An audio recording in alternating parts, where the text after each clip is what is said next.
buenas noches.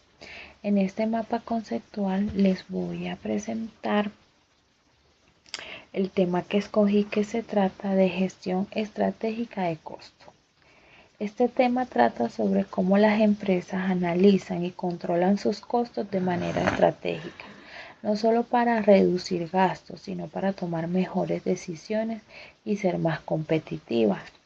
Elegí este tema porque quiero aprender más sobre la gestión de costos y seguir profundizando en este conocimiento, ya que me parece importante para entender cómo funcionan las empresas y cómo se pueden mejorar sus resultados, ya que mi objetivo en un mañana es montar mi propia empresa de restaurante.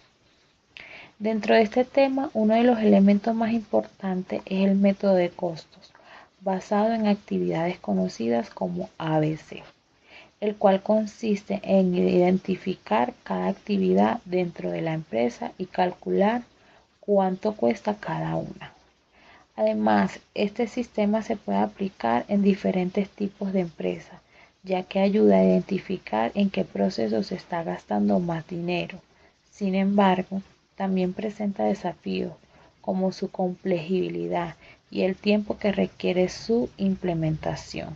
En conclusión, la gestión estratégica de costos es una herramienta importante para el control financiero y la toma de decisiones. Muchas gracias, profe, y disculpe por enviar la tarea tan tarde.